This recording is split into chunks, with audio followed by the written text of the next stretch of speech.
오늘 저는 엘마 길보른 선교사님뿐만이 아니라 길보른 가문 전체가 우리 한국성결교회와 무슨 관계가 있는가라고 하는 것을 얘기를 하려고 합니다.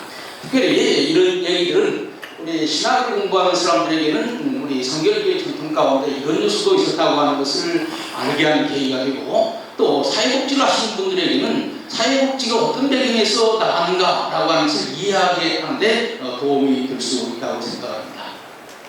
먼저 우리 성결교회와 동양선교회 관계에 대해서 말씀을 드리겠습니다.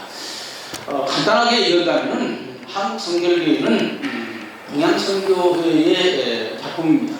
그래서 일제시대에는 사실은 교단 이름이 성결교회가 아니라 동양선교회입니다. 그래서 조선 총독부에 교단 등록할 때 조선야소교 동양선교회라는 이름으로 등록이 된 겁니다. 일본에 있는 그 성결교회 지도자 가운데 한 분이 나카다 주지는 이렇게 얘기했어요. 동양선교회 성결교회라는 말이 무슨 의미를 가지고 있느냐.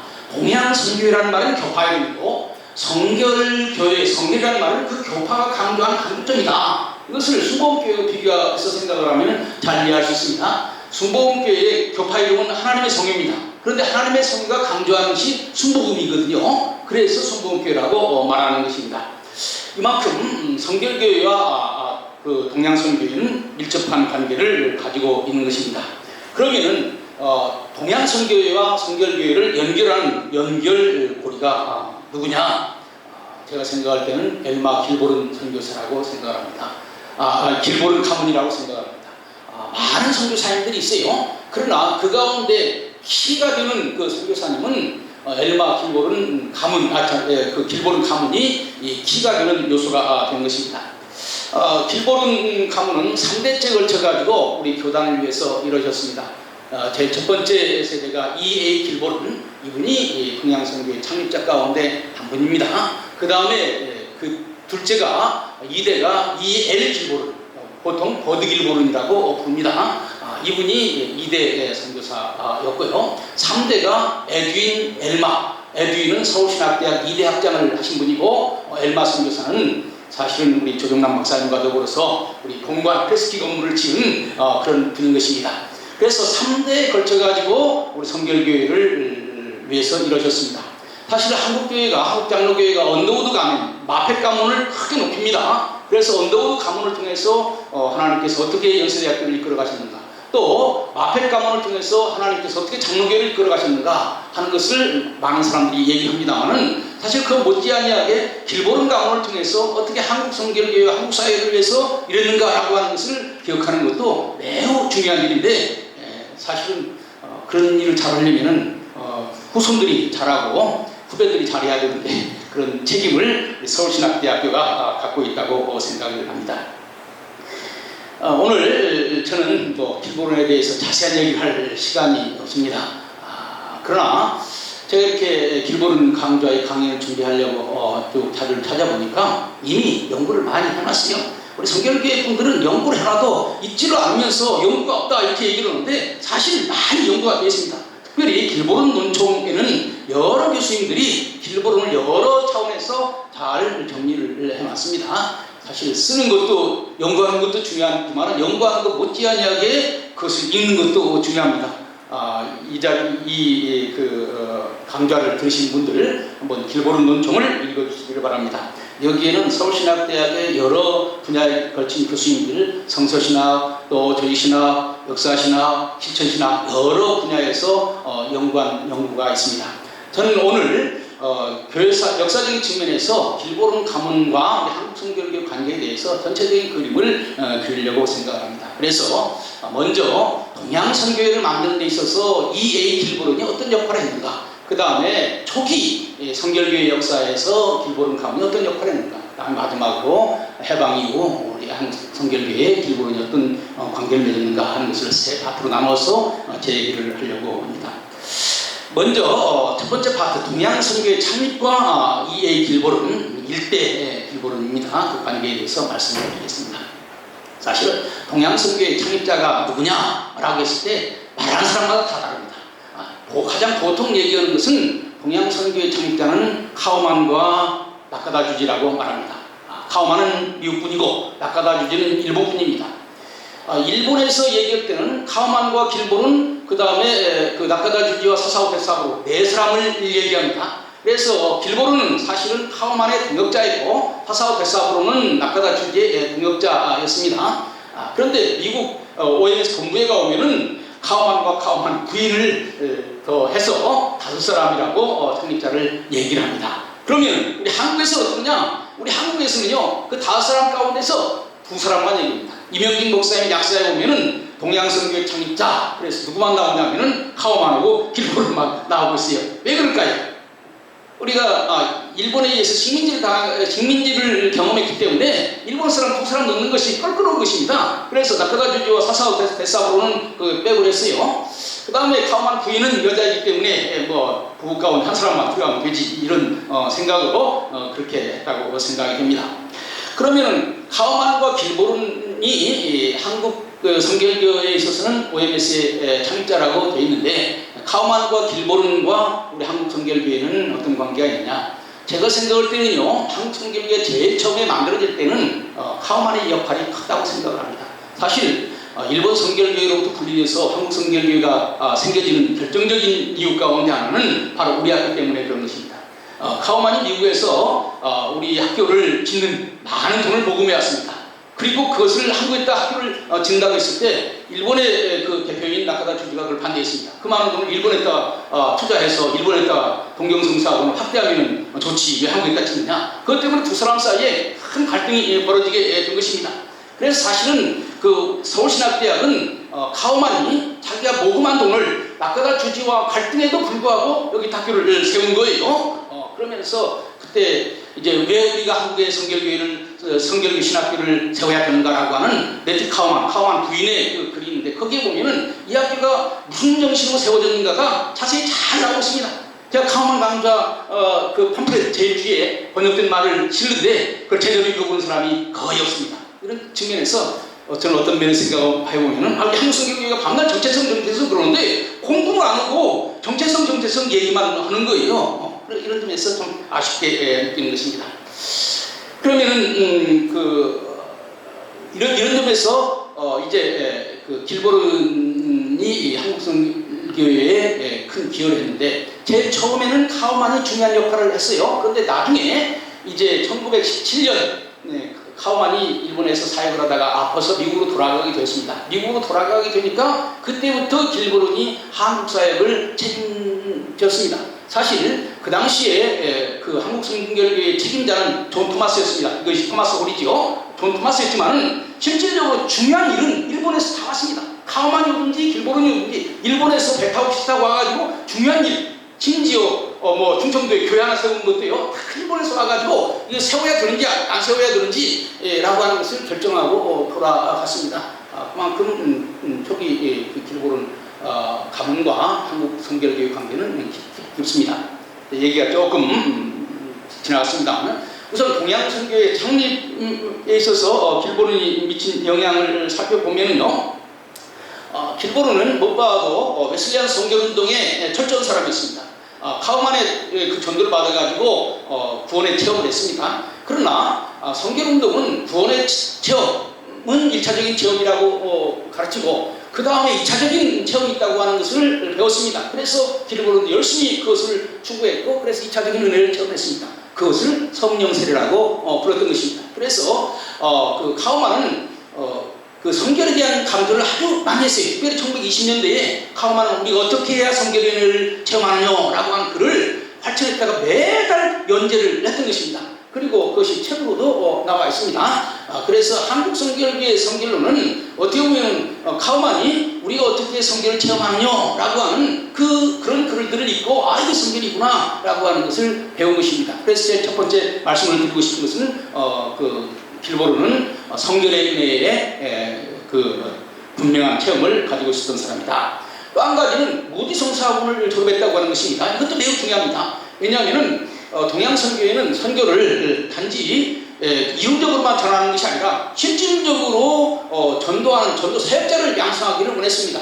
그런 교육을 가장 잘하는 학교가 모디 성사학원이었고, 카오만하고 길보른은 바로 모디 성사학원 출신입니다. 이 경성 성사학원은 사실 모디 성사학원을 본따가지고 초기의 커리큘럼이 다 똑같습니다. 미국의 모디 성사학원, 하나님의 성사학원, 이 경성 성사학원 커리큘럼이 다 똑같아요. 오전에는 성경 공부하고 오후에 나가 전도하고 저녁에는 전도한 사람을 데려다가 부흥하는 거, 이거 똑같습니다. 이런 관점에서 모디 성사학원에서 공부했다고 하는 것이 매우 중요하고, 또 한 가지 많은 사람들이 간과하고 있는 것이 있는데, 카우만하고 길보로는 다 사업가 출신이라고 하는 것입니다. 그래서 OMS가 자기를 소개할 때 우리는 이론적으로 선교회를 운영하는 것이 아니라 사업가적으로 선교회를 운영한다라고 하면서 매우 자랑스럽게 얘기했습니다. 사업이라고 하는 것은 뭡니까? 작은 것을 투자해서 많은 결과를 내는 거예요. 그러니까 어떻게 작은 선교 자금을 통해서 어떻게 많은 전도회를 맺을까라고 하는 것이 제일 중요한 것이었습니다. 여기에서 OMS가 발견한 것은 뭐냐면은 세한 선교사들을 많이 데려다가 비싼 월급을 주고 선교를 하는 것보다는 토착인들을 양성해서 그들로 하여금 사역자가 되게 하는 것이 낫다. 그래서 토착 사역자 양성이라고 하는 것이 매우 중요한 개념이 되는 것입니다. 사실 경성성사학원, 일본 동경에 있는 동경성사학원 토착 사역자 양성이 선교의 키워드가 되는 것입니다. 그 다음에 또 한 가지 우리가 기억해야 될 것은 카우만은 미국 사람이지만은 길보르는 카나다 사람이라고 하는 것입니다. 미국 사람하고 카나다 사람하고 뭐가 다르냐? 외국에 나가면 다릅니다. 미국 사람은요, 선교사로 나갔을 때 미국 영사관에서 책임을 집니다. 카나다 사람은 선교지로 나갔을 때 누가 책임지는 줄 압니까? 영국 이 영사관에서, 영국 대사관에서 책임을 지는 거예요. 왜냐하면 그 당시 말에서 영향방에 속했기 때문에 호주, 카나다 다 영국 영사관에서 책임졌던 것입니다. 그렇기 때문에 카나다 사람이라고 하는 것이 중요하고, 바로 이것이 우리 한국선교회와도 관련이 되는데, 그 길보른이 한국 선교사로 사람을 데려오는데 영국 사람을 데려왔다고 하는 것입니다. 바로 그 사람이 토마스인 것입니다. 존 토마스가 바로 영국 사람으로서 우리 한국에 오게 되었는데, 그런 일을 한 사람이 바로 길보른입니다. 이건 좀 더 국제적인 컨텍스트에서 얘기를 해야 되는데, 이 당시 일본은 영일동맹을 맺고 있었습니다. 그래서 일본이 영국을 대하는 자세와 일본이 미국을 대하는 자세는 다릅니다. 동맹국이기 때문에 영국 사람들에게서는 상당한 여러 가지 배려를 해주고 있는 것입니다. 그래서 영국에서 온 선교단체인 구세군은요, 일제시대 때 많은 혜택을 일본으로부터 받았습니다. 구체적인 명확한 증거는 없지만 제가 생각할 때는 왜 길보른이 영국 사람을 데려왔을까? 일제 치하기 때문에 일본 사람들이 함부로 할 수 없는 영국 사람을 선교사로 데려오는 것이 한국 선교를 위해서 여러 가지로 유리할 것이다, 이런 생각을 해서 영국 사람인 토마스를 우리나라에 초청했다, 이렇게 생각을 합니다. 그 다음에 그 일제 강점기 시대를 제가 말씀을 드리겠습니다. 아까 잠깐 말씀을 드렸습니다만은 우리 일제 강점기 시대의 한국 선교회를 시작할 때는 이제 카우만이 많은 도움을 줬습니다. 그 카우만에 의해서 이제 그 무교동에 있는 전도관도 세워지게 되었고, 그 전도관도 카우만이 자기 부인 유산을 투자해서 무교동 건물을 지었다고요. 그 다음에 그 1911년 우리 학교가 세워질 때 이 학교를 위해서 모금한 사람이 카우만입니다. 카우만이 미국에서 엄청난 돈을 모금해가지고 이 학교를 짓게 된 거예요. 그래서 초기의 역사에 있어서는 카우만이 중요한 역할을 했지만은 1917년 카우만이 일본을 떠나서 미국으로 가게 되었습니다. 그때 일본의 그 선교회 책임자인 나카다 주지와 갈등이 있었어요. 그래서 어떻게 보면은 좀 아픈 마음을 한다면 갈등 때문에 혹은 일본에 의해서 배신당했다고 생각을 하고 미국으로 떠났을 때에 그 나머지 책임을 누가 져야 되느냐? 바로 이에이 길보른이 책임을 졌어야 됐던 겁니다. 그때부터 이에이 길보른은 한국 선교에 보다 적극적인 주도적인 일을 감당했다, 이렇게 생각을 합니다. 그렇게 해서 이제 길보른이 한 중요한 일 가운데 하나가 1921년 우리 경성성사하고 5층짜리 건물을 짓는 것입니다. 경성성사하고 5층짜리 건물을 짓는데 모금을 한 책임자가 누구냐면 이에이 길보른입니다. 당시 카우만은 미국에서 아파가지고 활동할 수 없었어요. 병 들어가지고 아파가지고 활동할 수 없었습니다. 이에이 길보른이 5층짜리 건물을 지었을 때에 그의 표현대로 한다면은 지금 이 건물이야말로 선교운동이 지금까지 만든 모든 작품 가운데서 가장 큰 돈을 들인 것이고, 그래서 기념비다, 이렇게 얘기를 했습니다. 기념비는 잘 보관해야 되는데 지연비가 지금 사라져서 좀 할 말이 없습니다만 참 아쉽습니다. 사실은 1911년 중앙교회에 제초본에 우리 성결교회 뿌리가 되는 중앙교회를 지을 때 그 건물을 감독했던 사람이 누구냐 하면은 바로 E.A. 길보론의 아들인 버드 길보론, 그 아들이 그 공사를 감독을 했습니다.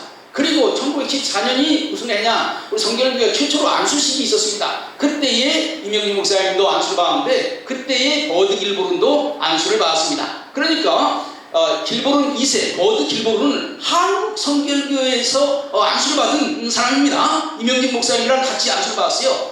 이명진 목사님이랑 나이가 같습니다. 그래서 어떻게 보면은 E.A. 길보론이 아버지라면은 말하자면 그 버드 길보론 그의 친아들이고, 어떤 면에서는 이명진 목사님은 양아들 비슷한 그런 위치에 있었다, 이렇게 말해도 될 것 같습니다.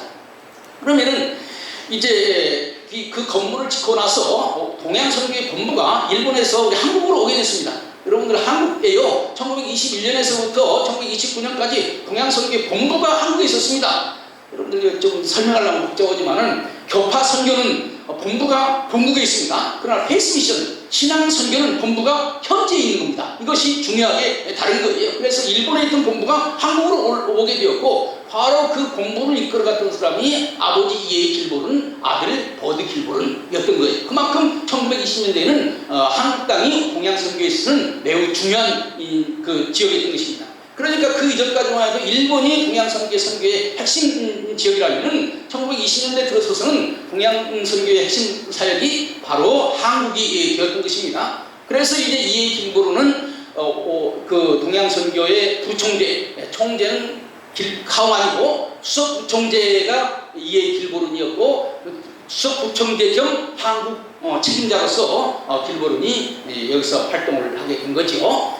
그리고 이제 1924년에 C. 카오만이 세상을 떠나게 되었습니다. 세상을 떠나자 E.A. 길보론이 이제 총재가 되고 그런 일을 하기 위해서 미국으로 가게 된 겁니다. 그리고 이제 그러자 이제 아버지의 뒤를 이어가지고 버드 길보론, 이명진 목사님과 나이가 같은 버드 길보론이 한국 감독으로 해서 이제 3대 감독으로 우리 한국에서 활동을 하게 된 것입니다. 아버지는 가고 아들이 오게 된 거예요. 사실 그 아버지와 아들을 잘 구분하기가 힘들어요. 누가 아버지인지 누가 아들인지 알기가 힘듭니다. 그래서 1924년부터는 아들이 한국 성결교회를 주도하게 된 것입니다. 그런데 동양선교회는 초기에는 일본에서 사역을 했고 1920년대는 한국에서 사역을 했지만 동양선교회의 궁극적인 목적은 중국선교였습니다. 그래서 1920년대 중반부터 중국으로 갈 생각을 했어요. 동양선교회는요, 지금은 좀 다르지만 옛날에는 한 지역에서 오래 선교할 수 없다고 생각했습니다. 한 지역에 선교하면 포차기들이 성장하게 되고 그 사람들이 주도권을 갖기를 원하고, 그럼 선교사들은 물러나야 된다고 생각했어요. 그래서 일본에서 물러나서 한국으로 오게 된 것이고, 한국도 얼마 안 가면 그런 것을 요구하고 될 것이니까 이제 중국으로 가자. 그래서 1920년대는 한국이 동양선교의 중심지였을 뿐만이 아니라 또 한편으로는 중국으로 옮겨가는 트랜지션 과정에 있었던 것입니다. 이런 차원에서 이제 1920년대에는 동양선교의 가장 중요한 과제는 뭐냐? OMS가 빨리 한국 사람들한테 리더십을 넘겨주는 것입니다. 이것이 매우 중요한 것이었습니다. 여러분들 나라도 그렇고 교회도 그렇고 리더십 체인지 때에 어려운 일을 많이 겪는 것입니다. 그런데 일본에서 동양선교회는 그 리더십을 바꾸는 데 있어서 상당한 실패를 경험했습니다. 그렇기 때문에 한국에서는 좀 그걸 잘 하려고 노력을 했어요. 그래서 여러 가지 생각을 했는데, 먼저 말하자면 정치적인 자치를 위해서 동양선교회와 함께 일하도록 했습니다. 그래서 고문제도를 만들어가지고 한국 사람을 참여하게 만들고, 그다음 이사제도를 만들어가지고 한국 사람들이 참여하도록 하고, 그래서 공동으로 선교사와 한국 사람들이 공동으로 활동하도록 한 거예요. 그러나 마음속으로는 누가 대표가 될 것인가 라고 하는 것은 분명했습니다. 그 당시에 이명진 목사님을 잘 키워서 그분으로 하여금 한국 선교를 책임지도록 하도록 했던 거예요. 그러니까 이명진 목사님이 초기 고문도 되고 초기 이사도 되고, 그다음 그뿐만이 아니라 초기 재단 이사도 되고, 그다음 경성성사원도 그분에게 리더십을 맡겨주고, 그리고 1930년대에는 연회장, 총회장도 그분에게 맡겨준 거예요. 그래서 1920년대에 상당히 스무스하게 리더십 체인지를 하려고 했던 것입니다. 저는 선교에 있어서 매우 중요한 거라고 생각을 해요. 왜냐하면 리더십을 어떻게 넘겨주냐, 어떻게 잘 잘 넘겨주느냐 하는 것이 아주 매우 중요한 것이죠. 이런 측면에서 이명직 목사님은 동양선교회가 택한 좋은 파트너였다. 저는 좀 과장해서 얘기한다면 동양선교회가 길보른 가문이 이명직 목사라고 하는 파트너를 만나지 못했더라면 오늘 한국선교회가 만들어질 수 있었을까 이런 생각을 해봅니다. 그런데 1930년대에 들어서서 새로운 문제가 생기게 되었습니다. 아까 말씀드렸죠? 이제 30년대는 중국 선교를 목표로 하고 있습니다. 그래서 이미 1925년에 아들 길보른, 버드 길보른이 중국으로 가서 상해에서 카오만 성사학원을 만들었고 1930년대에는 한국에서 이루던 우스라고 하는 선교사가 중국에 가가지고 북경에다가 길보른 성사학원을 만들었어요. 또 그 전에 또 성사학원이 하나가 있어가지고 중국 땅에만 성사학원이 3개가 있었습니다. 일본의 성사학원 하나, 한국의 성사학원 하나, 중국의 성사학원 3개. 그러니까 중국 선교를 위해서 어마어마한 대정이 필요하게 되는 거예요. 그러려면 어떻게 해야 되겠습니까? 빨리 한국 철수하는 거예요. 철수를 하는 가장 중요한 요소는 뭐겠습니까? 경제적인 자립이. 한국 선교교회가 경제적으로 자립해라. 그래서 자립이라는 말을 많이 하게 되는 것이에요. 그래서 1920년대부터 자립이라고 하는 말을 많이 하게 되는 거예요. 그래서 동양선교회나 한국선교회에게 경제적으로 자립하라고 하는 압력을 많이 하게 되고 또 한국 선교회는 거기에 대해서 뭐라고 얘기했냐? 경제적인 자립에 대해서는 별 큰 관심이 없어요. 왜냐하면 1930년대 얼마나 어려웠습니까? 우리나라가 어려운데, 그래도 선교사들이 도와줘가지고 교회도 개척하고 그럴 줄 알았는데 선교사들 자립하라. 그러니까 거기에 기쁠 일이 없는 거죠. 그 대신 한국 사람들이 깊은 관심을 가지고 있는 것은 뭐냐? 자치입니다. 우리 한국 사람들이 모든 것을 책임지고 주인 노릇을 하고 싶은 거예요. 1930년대는 장로교도 자치를 했죠. 감리교도 자치를 했죠. 그러니까 성결교도 우리도 자치를 해달라. 그래서 1930년대 중요한 갈등이 뭐냐면 OMS는 동양선교회나 한국교회에게 경제적인 자립을 요구하고 한국성결교회는 OMS에게 정치적인 자치, 우리를 더 이상 간섭하지 말고 자치권을 달라라고 하는 이 두 가지가 상당한 큰 갈등의 요인이 되었습니다. 바로 그 중심에 서 있던 사람이 누구냐면은 이명직 목사와 그 다음에 버드 길보른. 그 당시에 버드 길보른 상해에 있었습니다. 한국에서는 떠나 있었어요. 그러나 버드 길보른이 동양선교회 수석국장입니다. 버드 길보른 아들이. 그래서 이 버드 길보른이 아시아에 대한 책임을 다 가지고 있었어요. 그래서 한국에서 문제만 있으면은 중국에서 와가지고 한국에서 여러 가지 일들을 조정을 했던 것입니다. 그래서 이명직 목사님하고 버드 길보른이 파트너가 돼가지고 1930년대에 이 자치와 자립 문제를 잘 해결을 했어야 되는데 사실은 성공적이지를 못합니다.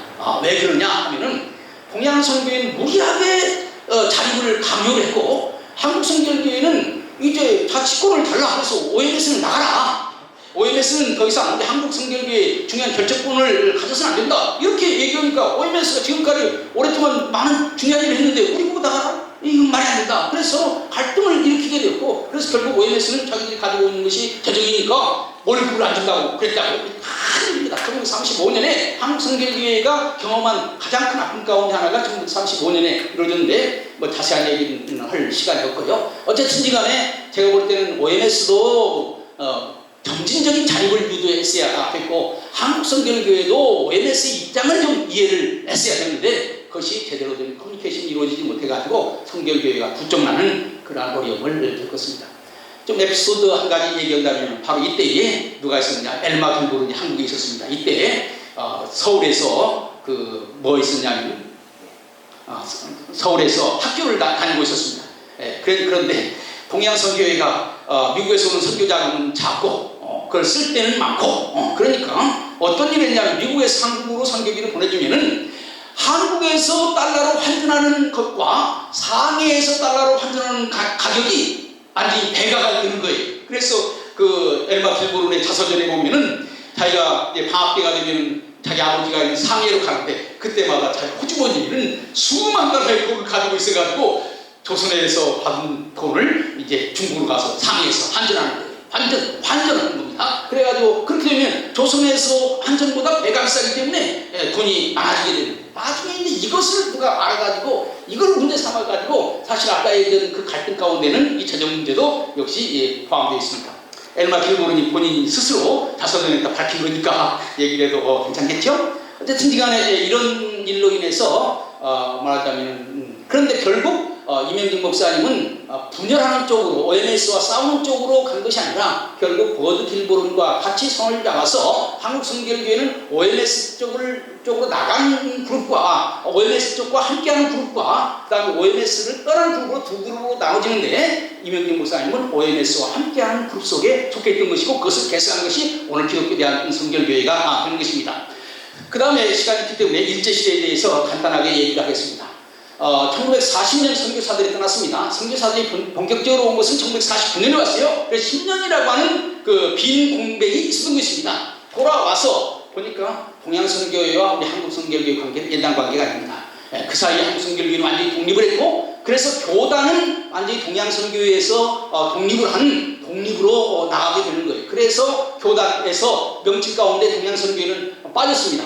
그래서 기독교 대한성결교회가 된 거예요. 일제시대 때는 대한조선 야소교 동양선교회 성결교회입니다. 그런데 해방되고 나서는 기독교 대한성결교회 동양선교회라는 말이 거기서 빠지게 된 거예요. 그래서 교단은 완전히 자치교단, 자립교단으로 놨고 그 다음에 그러면 다 다녀갈 수 있느냐? 그거 아닙니다. 신학교는 어려운 거예요. 특별히 6.25 전쟁 이후에 서울신학대학이 매우 어려웠고 그런 상황 가운데서 교단은 자립을 하지만은 신학교는 어렵기 때문에 OMS는 신학교를 중심으로 한 사역을 해야 된다. 그래서 해방 이후에 OMS의 중요한 사역 근거지가 바로 이 서울신학대학이 된 것입니다. 그리고 서울신학대학이 이제 대학인가를 받아야 되는데 대학인가를 받으려면은 재단이 만들어져야 됩니다. 그런데 우리 성결교회는 돈이 없어요. 그래서 OMS 재단을 학교법인 동양선교회로 바꾸고 그래서 그 OMS 재단으로 학교법인이 만들어져가지고 서울신학대학교가 인가가 된 것입니다. 그때 양해각서를 썼는데 양해각서의 내용이 뭐냐면은 그 서울신학대학에 대한 최종 권한을 OMS한테 준다. 그래서 2대 총장의 에드윈 길보론이 학장이 되게 된 것입니다.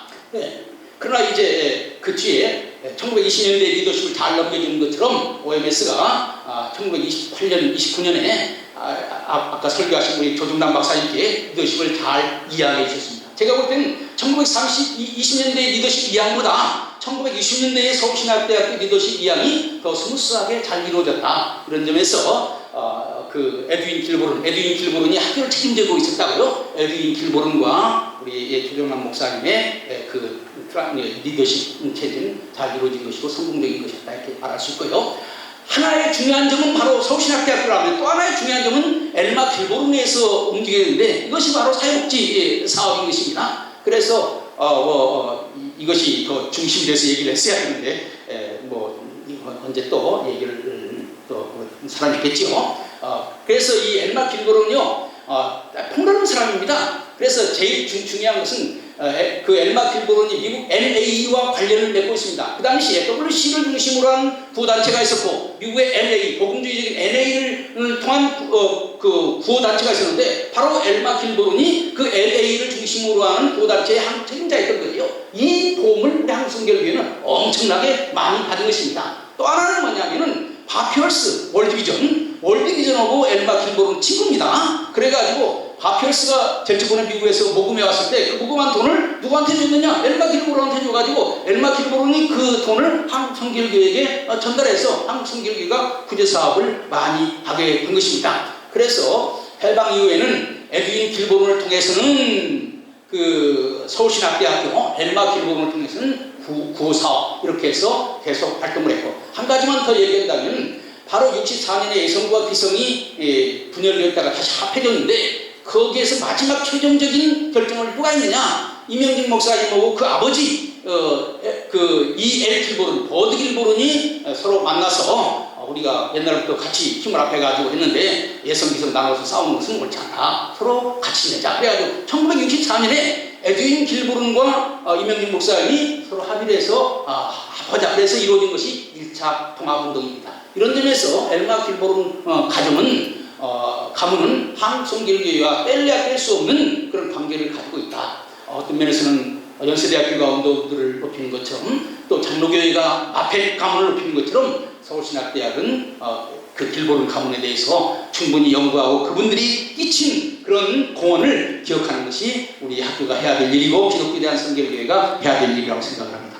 이상입니다. 감사합니다. 네, 뜨거운 박수 부탁드리겠습니다.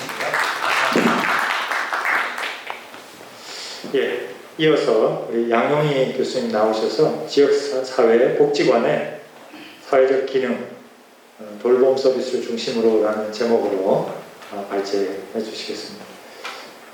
대단히 죄송하지만 시간을 좀 지켜서 한 20분 안에 요약적으로 발제해 주시면 대단히 감사하겠습니다. 참고로 이 지금 동영상을 저희들이 해서 우리 구성원들이 다 공유하고 또 앞으로 우리 홈페이지나 그 유튜브 계정이 만들어지면 올려서 많은 사람들이 볼 수 있도록 그렇게 하도록 하겠습니다. 우리 박수로 한번 부탁드리겠습니다. 감사합니다.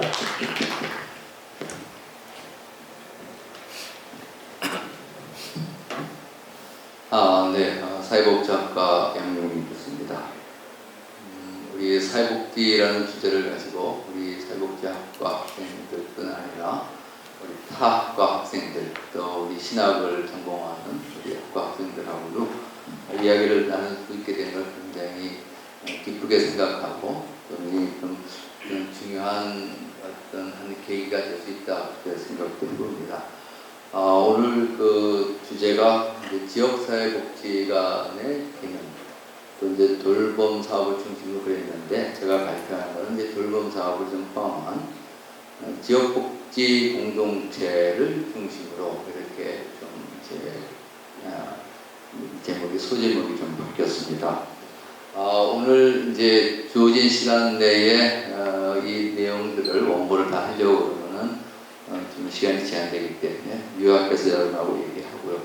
근데 이 기회에 꼭 이제 하고 싶은 말이 있었습니다. 또 특별히 우리 서울신학대학교에서 꼭 같이 나누고 싶은 말, 더 나아가서는 우리 한국 기독교, 더 나아가서는 우리 많은 우리 기독교 대학들, 또 사회복지를 전공하는 교수님들에게 꼭 전하고 싶은 말입니다. 이게 사회복지학과 교수가 사회복지학과 교수들한테 하고 싶은 말이 있다. 좀 이상하게 들릴 수도 있겠죠. 우선 사회복지 역사와 우리 기독교를 한번 생각해 볼 필요가 있습니다. 사회복지가 도대체 어떻게 근현대 사회에서 이 복지라고 하는 개념과 복지 운동이 어떻게 일어났느냐, 또 그것이 우리나라에서는 어떻게 일어났냐. 우리가 기독교 대학이고 제가 크리스찬이기 때문에 그런 게 아니라 정말로 복지는 기독교를 빼놓고 나서는 우리가 생각해 볼 수가 없는 거거든요. 특히 우리나라 복지 역사도 그렇습니다.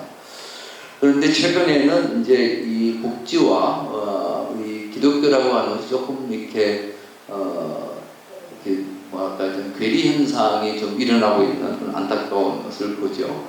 그 부분 가운데는 이런 게 있습니다. 사회복지는 굉장히 전문적인 전공 분야예요. 우리가 이제 각 학문이 자기 이제 전공의 정체성을 내세우면서 거기서 나오는 것 중에 하나가 뭐냐면 학문의 정체성을 얘기하면서 어떻게 보면은 포괄적 의미에서 좀 한 부분적인 것을 좀 띄어내려고 하는 그런 성격이 있습니다. 그래서 복지와 종교라고 하는 것, 더 좁게는 기독교라고 하는 것, 정말 이렇게 디테치 시키려고 하는 그런 부분이 있거든요. 근데 이것은 이제 우리 복지의 역사를 보면 결코 그렇지 않다고 하는 걸 꼭 좀 말씀드리고 싶고요. 그 다음에 이제 그렇게 우리가 복지라는 개념하고 우리 기독교라는 개념이 떨어뜨리려고 하는 것 가운데 뭐가 있냐면은 그 인도주의 정신이 있습니다. 휴머니즘이라고 하는 거. 우리가 이제 사회복지의 가장 기본적인 가치, 철학이 뭐냐 하면은 인간의 자유와 그 다음에 정의, 그 다음에 평등, 이 세 가지 사상입니다. 이것을 내세다 보니까는 이제 보편적 가치죠. 자유, 평등, 정의. 그러다 보니까 여기에 이제 기독교라고 하는, 종교라고 하는 것이 어떻게 보면 좀 하나의 그 걸림돌이 될 수 있다고 그렇게 이제 많은 전문가들이 보게 된 거죠. 그렇지만 우리가 솔직히 한번 이야기해 보면은 인도주의 정신이라고 하는 그 내용에 보면 사실 기독교만큼 정말 인간을 사랑하고 기독교만큼 인간 중심적인 그런 역사적인 역사적인 모든 것들을 보여주는 것이 없거든요. 그래서 우리가 인도주의라는 말 때문에 종교라든지 우리 기독교가 좀 이렇게 좀 떨어져서는 안 되겠다 하는 말씀을 꼭 드리고 싶습니다. 이런 전제하에서 오늘 여러분하고 잠시 우리 지역사회복지관의 사회적 역할, 기능이 뭐냐 하는 걸 한번 생각해 보도록 하겠습니다. 여러분, 복지라고 하는 것은 정치, 경제, 시대적 상황에 따라서 복지는 변해왔습니다. 지금도 오늘날의 현대사회에서 복지가 여러 가지 형태의 복지가 있습니다. 북유럽이라든지 이런 복지국가를 중심으로 한 그런 사회민주주의 복지 형태가 있고요. 중간 형태가 있고, 그 다음에 그 자유주의 경제를 주장하는 그런 형태의 복지가 있습니다. 일반적으로 복지는 우리가 늘 얘기해 왔듯이 과거의 그 자녀적 복지에서 이제 보편적 복지, 제도적 복지로 발전해 오고 있습니다. 그것은 결국 복지라고 하는 것은 하나의 어떤 이념에서도 나오지만은 복지는 말로 되는 게 아니고 어떤 구체적인 실천을 우리가 해결하기 위한 재정적인 것이 뒷받침되지 않고서는 복지는 실현할 수가 없는 겁니다. 그래서 우리가 복지라고 할 때는 항상 이념이라고 하는 측면과 이 실천하기 위한 경제라고 하는 게 굉장히 중요하다. 그래서 이제 제가 우리 사회복지에서 꼭 말씀드리고 싶은 것은 이게 사실 복지의 이념과 실천, 경제가 제일 중요한데 우리 교육에 보면 제가 빠져 있어요.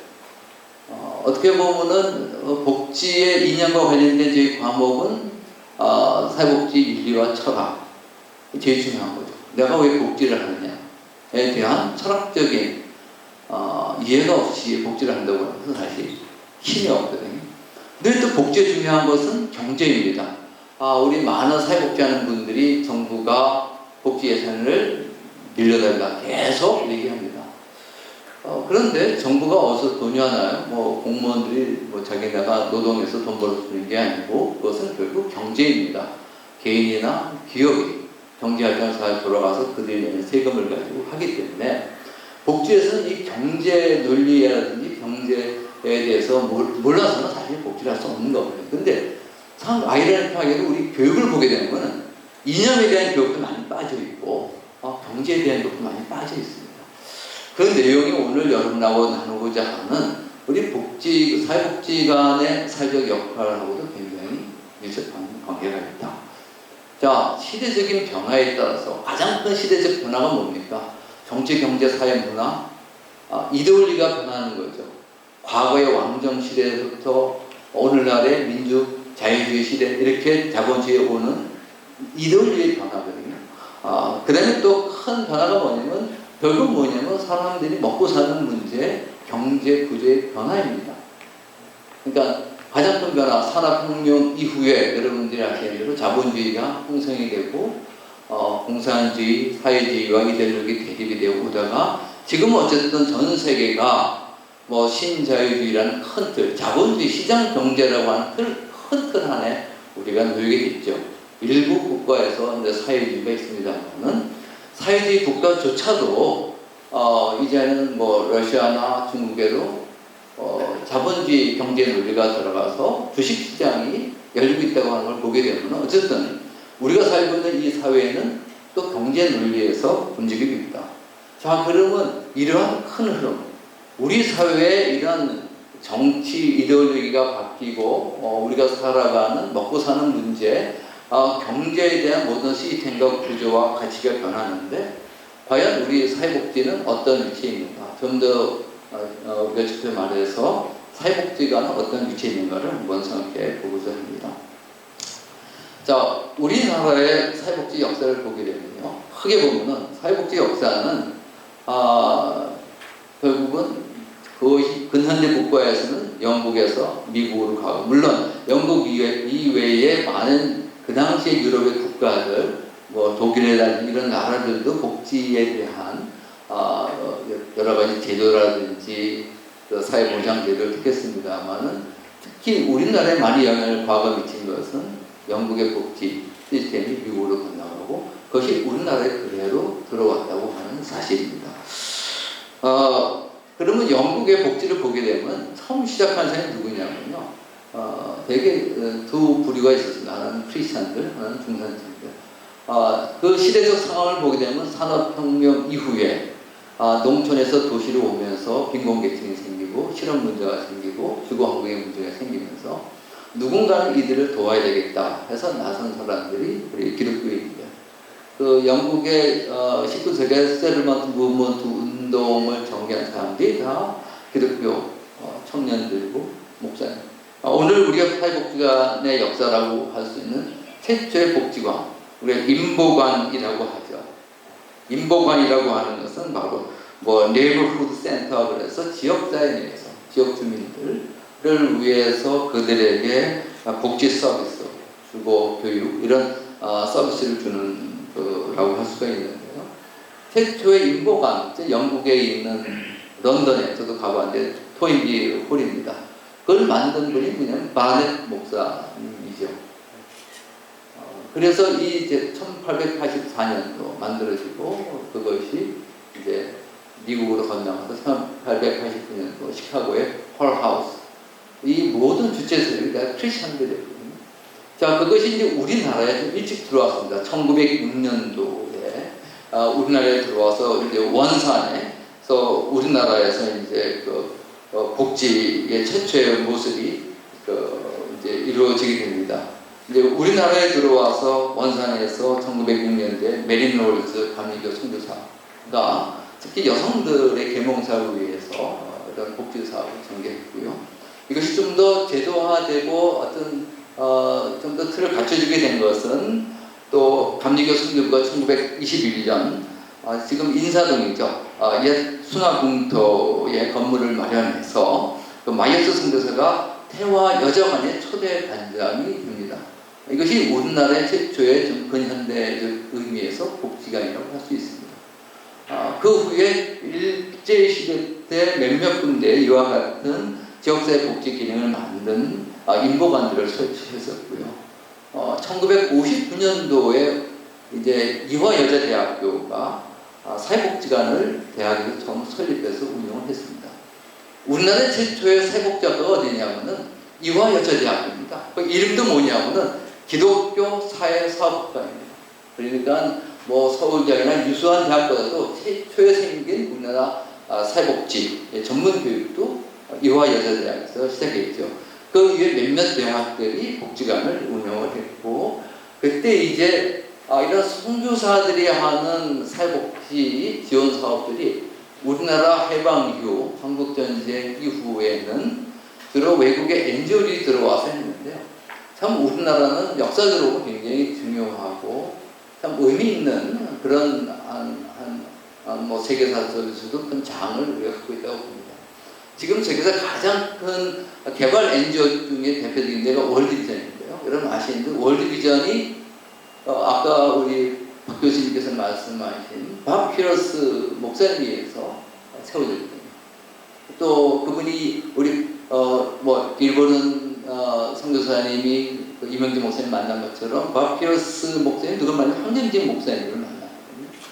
그래서 생겨난 월드비전이 이제는 세계에서 개발 NGO 중에서는 제일 큰 NGO가 됐습니다. 단일 NGO로서는 개발 NGO는 최대 NGO가 됐고 제가 알기로는 1년 예산이 3조가 넘습니다. 한 NGO가 3조가 넘는다는 건 어마어마한 NGO가 됐죠. 그 다음에 1953년도에 한국 전쟁에 또 한 NGO가 생겼는데 그게 바로 여러분들은 컴패션입니다. 스완스 목사님이 시작을 했습니다. 미국에 가서 그것도 굉장히 큰 세계적인 기독교 NGO로 성장했습니다. 그러니까는 우리가 가난한 시절에 정부가 복지 예산이 없는 시절에 할 수 없는 시절에 우리나라의 복지를 견인해 온 것은 전부 다 선교사들이고 거기다 기독교 NGO입니다. 우리나라 지금 사회복지 기관에서 제일 크다고 할 수 있는 데가 월드비전, 그 다음에 초록우산이라고 하는 이름에서는 어린이재단인데 어린이재단도 원래는 뭐냐면 CCF입니다. 크리스천 칠드런스 펀드. 우리가 1950년, 60년, 70년대까지 우리나라 정부가 예산이 없었기 때문에 이 외국에서 온 회원단체들이 최대 한 150여 개가 됐었는데요. 이 회원단체들의 예산이 1972년도까지는 우리 정부의 복지 예산보다 더 많았습니다. 그러니까 거의 우리의 복지라고 하는 것은 뭐 회원단체들에게 우리가 사실 1950년, 60년, 70년 초까지 우리가 의존을 했었고요. 그리고 이런 회원단체들 가운데 모든 것을 주도한다고 다 기독교가 있죠. 우리 사회복지도 뭐 캐나다 유니테리안 조직에서 와서 했고, 이렇게 보게 되면은 우리 복지의 역사는 우리 기독교 역사와 마찬가지다. 이 얘기를 꼭 여러분이 좀 하고 싶었습니다. 그래서 이제 서울신학대학이 뭐가 커서 우리가 이제 우리의 제 앞으로 경쟁력에서 차별화하자, 무엇이 우리의 어떤 특성화가 되겠냐. 저 개인은 기독교 사회복지 특성화입니다. 우리는 아직까지도 한국 교회가 줄어들고 있지만은 800만, 1000만이라고 하는 한국 교인이 있고, 우리 몇만 개의 한국 교회가 있습니다. 거기에 우리 복지가 되는 가장 중요한 우리 사회적 이슈를 되고 있습니다. 저출산 고령화 사회의 문제를 국가가 수십조로 쏟아붓고도 저출산 문제 전혀 해결하지 못하고 있습니다. 저는 교회는 할 수 있다고 보고 있거든요. 그러면서 교회 역할이 굉장히 중요하다. 그러면 이제 오늘 주제 좀 서론이 길었는데 제가 보니까 5분 남았네요. 지역사회 복지가 얘기를 좀 하도록 하겠습니다. 우리가 오늘 길보는 재단, 길보는 사회복지가 있는데, 길보는 사회복지관은 1991년도에 시작을 했습니다. 그리고 우리 학교에 들어가 보면 우리 부천 종합사회복지관 1990년에 시작을 했습니다. 그러니까 이 두 복지관은 우리나라가 민간복지관이 이렇게 선교사와 NGO, 기독교 NGO 중심으로 오다가, 기독교 NGO는 이제 월드비전이 성남복지관이 있었고, 태화 기독교 복지관을 운영해 온 가장 주된 복지관이었는데, 그러다가 1983년도에 사회복지 사업법이 개정이 되면서 복지관을 가형, 나형, 사형으로 구분하면서 정부의 이제 정책적인, 우리가 이제 복지의 역사를 보게 되면은 생활시설에서 지역사회로 이용시설로 이제 바뀌게 됩니다. 그 가장 큰 전환점이 우리가 올림픽을 개최하게 되는 1988년 전후로 이루어지게 되는데요. 그리고 88년도 그 당시에 우리나라의 민간복지관이 80년 초반까지 33개가 있었습니다. 그러다가 1988년도에 그 당시 노태우 대통령이 어떤 공약을 하면 전국에 종합사회복지관을 200개를 짓겠다는 공약사업을 내걸게 됩니다. 그것을 기점으로 해서 많은 복지관이 생겨나게 됐는데, 바로 우리 서울에, 우리 학교에 있는 부천 종합사회복지관, 또 길보는 복지관도 그런 정부의 정책과 함께 우리가 복지관을 시작하지 않나 생각을 하게 됩니다. 오늘 이제 결론적인 얘기가 되겠는데요. 복지관이 어떻게 변화되어 왔느냐. 복지관이 지금도 우리가 사회복지 사업법에 보게 되면은 복지관의 기능들이 쭉 나와 있습니다. 복지관이 해야 될 사업 내용들이 다 적시가 되어 있습니다. 국민기초생활보장법에 따른 수급자와 차상위 계층, 장애인, 노인, 한부모, 직업 발전, 이런 부분이 되어 있습니다. 저는 이 말을 또 하고 싶습니다. 이제 복지라는 개념을 너무나 이렇게 우리가 사회복지 사업법에 갖춰놓거나 너무나 이렇게 한 공간에 놓기보다는 좀 더 이제 넓게 봐야 된다. 넓게 봐야 된다는 건 뭐냐 하면은, 이제 복지라고 하는 것이 이루어지는 건 결국 복지는 인간과 관련되는 거잖아요. 그러니까 전 넓게 보게 되면 어떻게 되냐면은, 우리가 사회복지관이라고 하는 분명히 법과 제도가 있지만 그것을 운영하는 정신이나 내용에 있어서는 넓게 봐야 된다. 그 주제가 뭐냐면 바로 복지 공동체입니다. 제가 오늘 소주제로 얘기했었던 돌봄 사업이라고 하는 거, 우리나라가 작년 6월부터 시범 사업을 시작했습니다. 커뮤니티 케어라고 해서요, 지역사회 통합 돌봄 사업을 시작을 했고, 우리 부천시는 이 노인 쪽에 그 통합 돌봄 사업에 참여했는데요. 이 커뮤니티 케어의 핵심은 뭐냐면 지역사회 중심의 공동체가 되지 않고서는 안 됩니다. 여러분, 이 복지 제도에서 전자책의 가장 지금 일선에서는 가장 중요한 조직이 지역사회 보장 협의체라고 되어 있는데요. 지역사회 보장 협의체도 이제는 정부가 많이 인식의 전환이 그렇죠. 국가가 재정을 많이 지원하더라도 민간의 협력이 없으면 안 된다. 민관 협력을 얘기합니다. 커뮤니티 케어에 있어서도 정부가 이것을 정부 중심 사업으로 지금 시범 사업으로 하고 있고, 이것을 앞으로 어쩌면 지역사회보장협의체나 그다음에 지역사회 복지관을 중심으로 이루어져 나가겠지만, 커뮤니티 케어가 절대로 성공하기 위해서는 노인들과 가장 중요한 문제, 건강 문제, 지역에 있는 병원과 의료시설이 우리가 여기에 개입되지 않으면 성공할 수가 없거든요. 제가 알기로는 커뮤니티 케어를 우리 사회복지에 주도하고 있는데, 의사들이 말하는 걸 들었고, 제가 간호사, 약사들이 말하는 걸 들었습니다. 하더니 왜 커뮤니티 케어를 복지가 주도하냐? 의사들이 해야지, 간호사가 해야지, 약사가 해야지.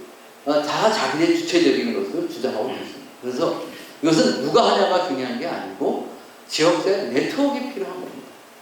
우리 부천 종합사회복지관 일을 잘하기 위해서는 부천 종합사회복지관은 지역에 있는 많은 병원들, 공공기관들과의 네트워크가 절대적으로 필요한 거죠. 그리고 그것이 공동체화되기 위해서는 가장 중요한 핵심이 뭐냐? 공동체 정의 여러 가지가 여기 있습니다. 그 내용을 좀 쭉 적어놨습니다. 그런데 그 모든 내용들, 공동체가 되기 위해서는 우리가 말하는 공동체 의식에 대한 여러 가지 문제점, 정서적 유대라든지 공동의 이해관계, 의무와 책임감, 이게 다 중요합니다.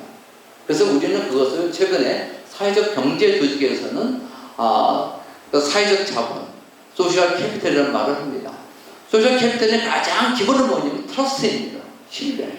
그러니까 공동체라고 하는 것은 사람과 사람 사이에 신뢰가 없어서는 안 된다는 그런 내용이죠.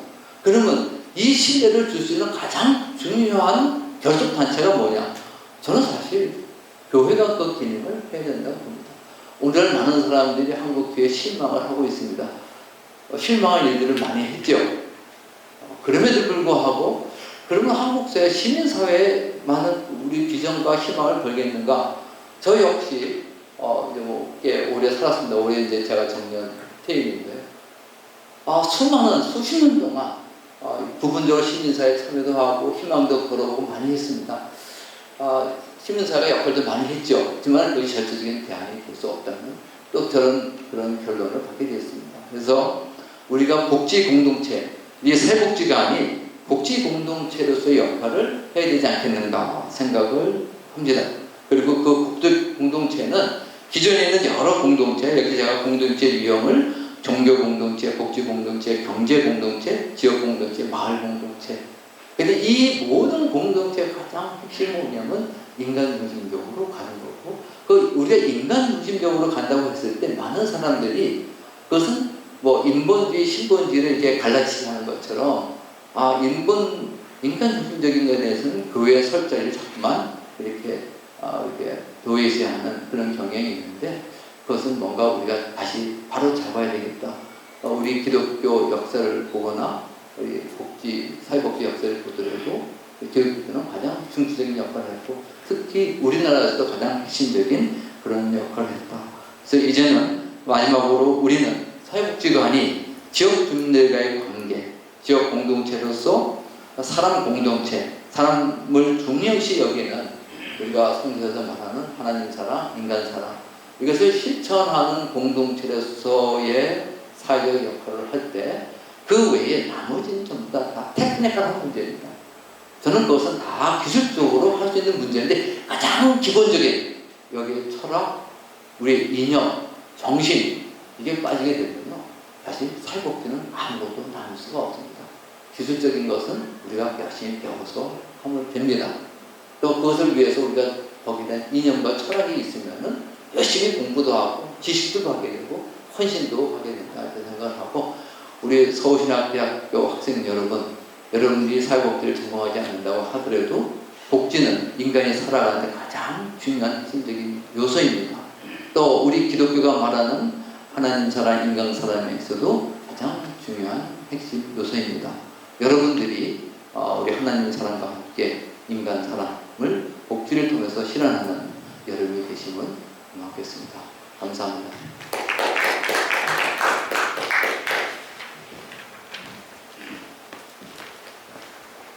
예, 짧은 시간이지만 정말 중요한 말씀 주셨고 잘 요약해 주셔서 대단히 감사를 드립니다.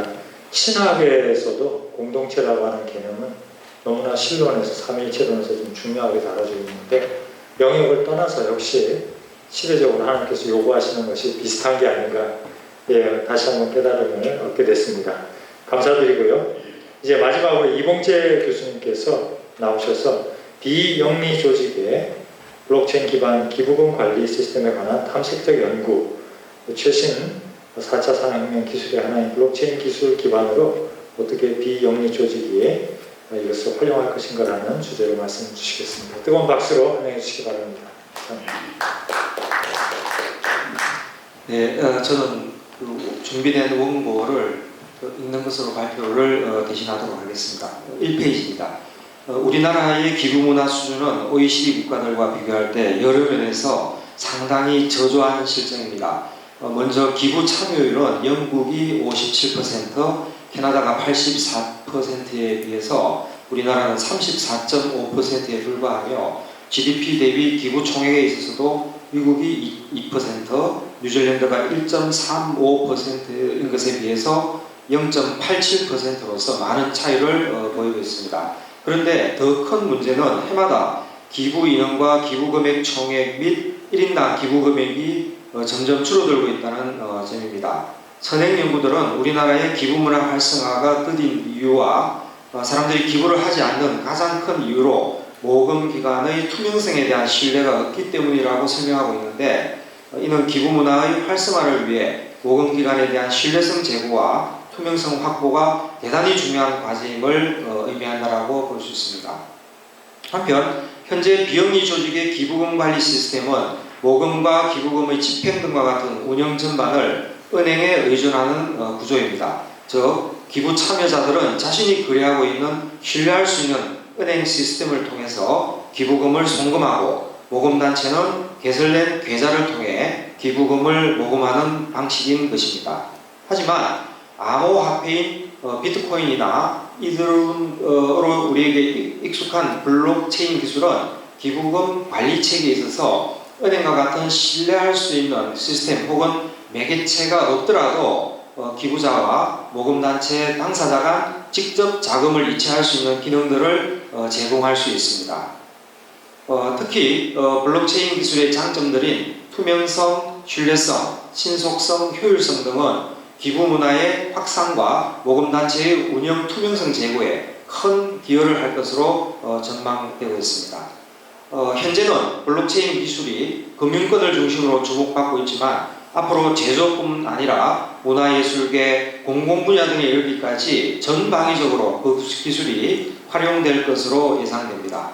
본 연구와 관련해서도 블록체인의 기술적인 특징과 기대 효과는 투명성 제고와 기부 문화의 활성화라고 하는 모금단체의 오랜 과제를 해결하는 데 부합되는 측면을 가지고 있어 조만간 블록체인 기술을 기부 시스템에 적용하는 움직임이 구체화될 것으로 보입니다. 이에 본 연구에서는 블록체인 기술의 비영리 조직 기부관리 시스템 적용 가능성과 기부 문화 활성화를 위한 시사점을 얻고자 하였습니다.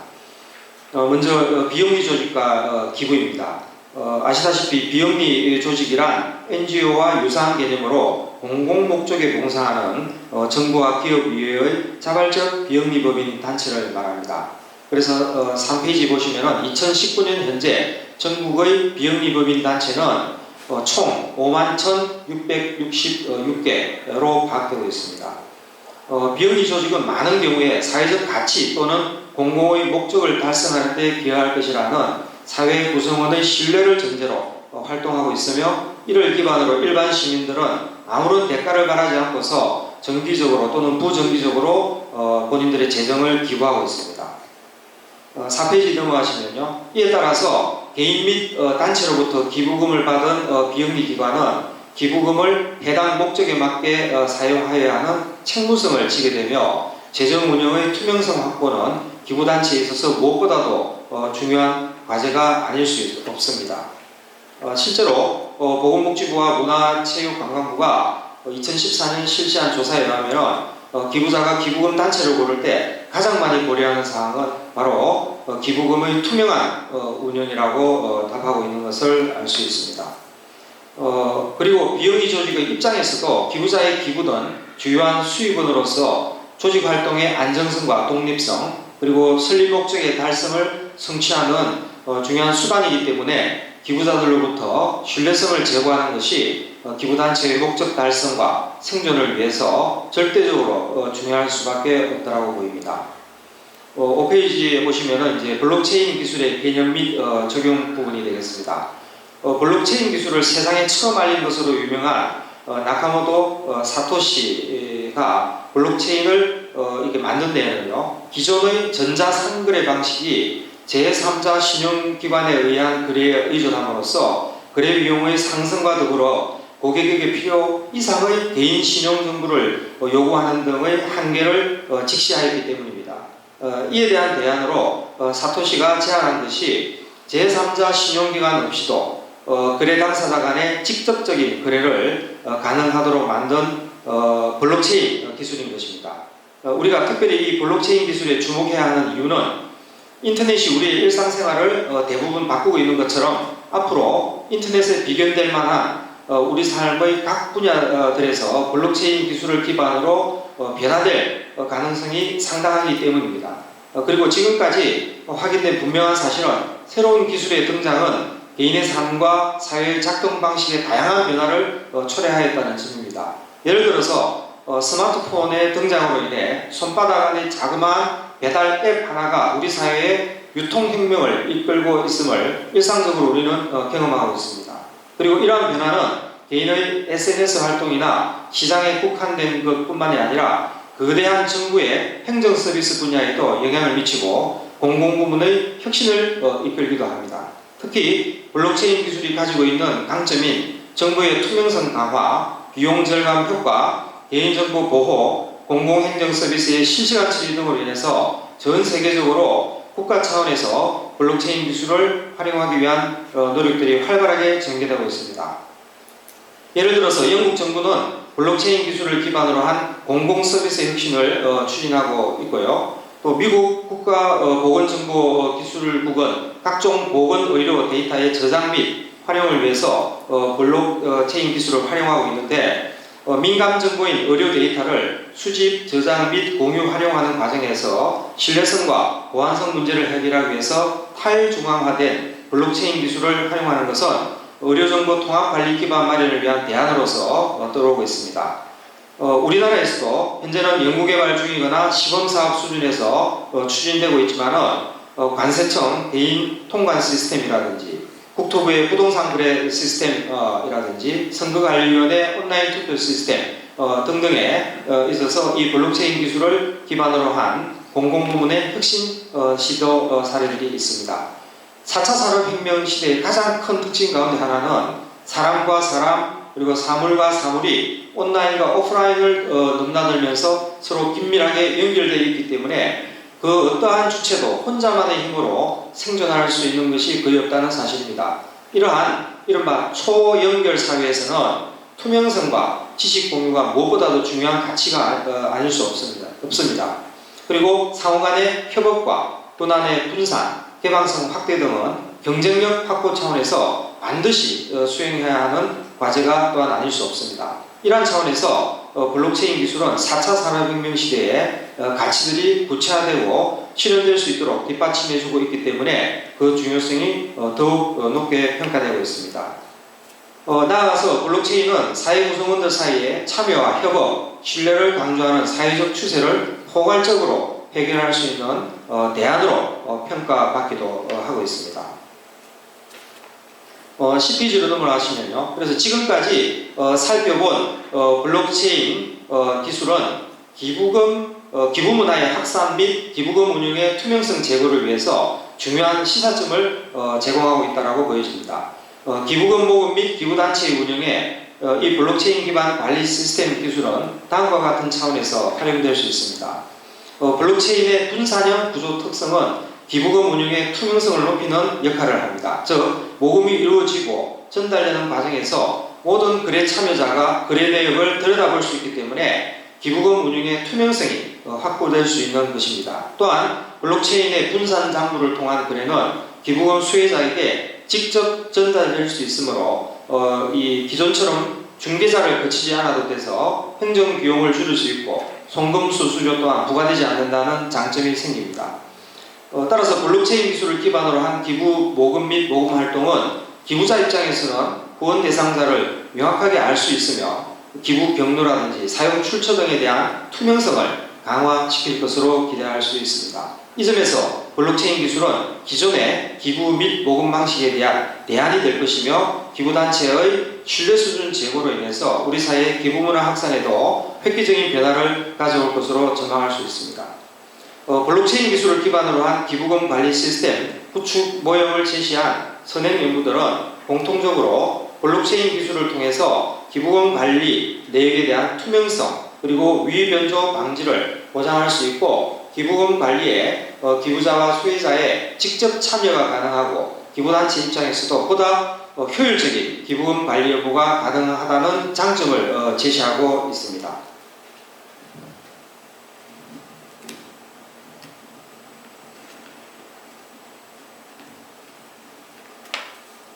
결론적으로 13쪽에 넘어가서 보시면요. 비영리 조직은 일반 영리 조직과 달리 수입의 대부분을 정부의 보조금이나 개인 및 기업, 단체 등의 기부금에 의존하고 있습니다. 특히 사회복지 및 공익 정진을 목적으로 한 대다수 비영리 기관의 사업과 프로그램은 기부금에 의해 재원을 충당하고 있는 실정입니다. 따라서 우리 사회에서 비영리 기관이 제대로 운영되기 위해서는 활발한 기부 문화의 조성은 필수적인 요청사항이 됩니다.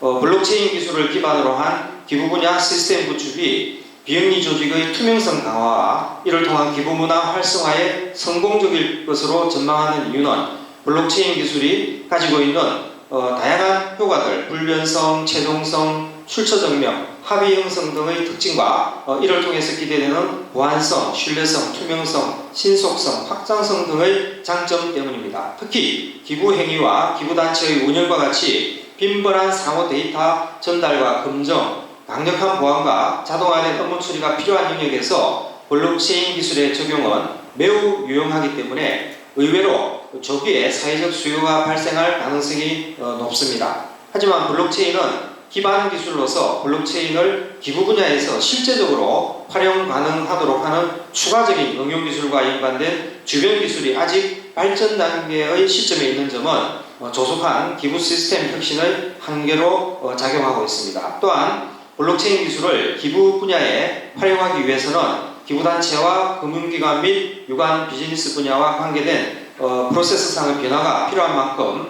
관련 분야의 법령과 제도 등의 개선이 동반되어야 할 것입니다.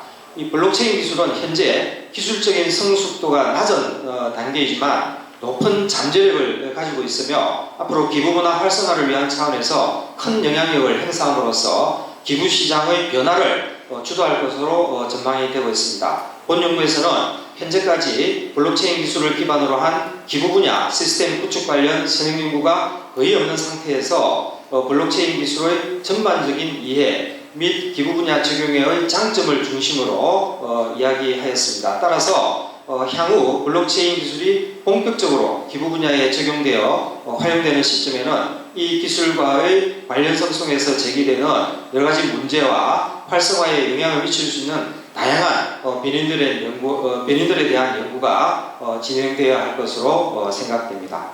이상으로 발표를 마치도록 하겠습니다. 감사합니다.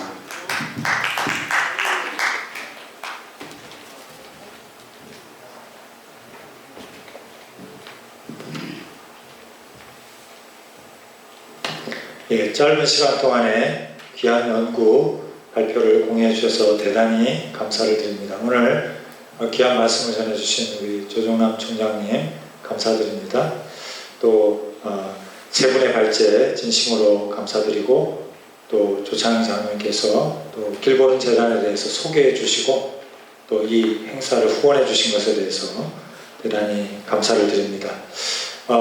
항상 시간에 부족함을 느끼지만 그러나 이런 의미 있는 소통이 코로나 바이러스 시대에도 계속된다는 것이 참 저희에게는 소중한 것 같습니다.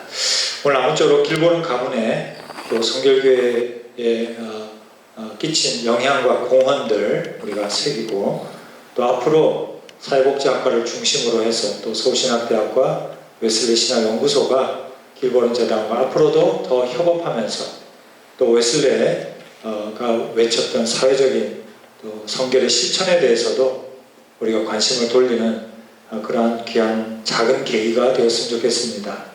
특별히 지금 사회 안전망으로 감당할 수 없는 경제적인 위기 가운데 우리 한국 사회가 들어가고 있는데, 교회의 사회적 역할에 대해서 많은 요청이 이제 생기고 있는 그런 시점에서 이런 의미 있는 발제가 우리 모두에게 새로운 방향을 제시하고 있다고 생각이 됩니다.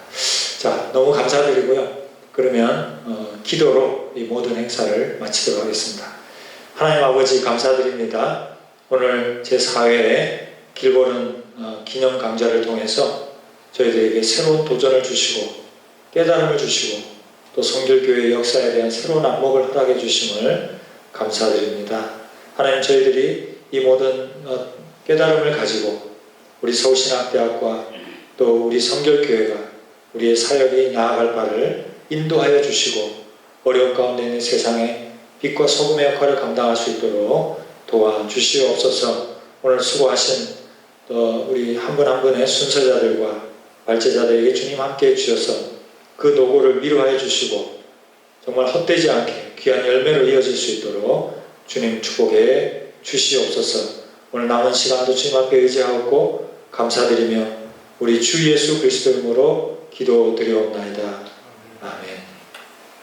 여러분 감사합니다. 또 여러분 시청해 주셔서 감사드립니다.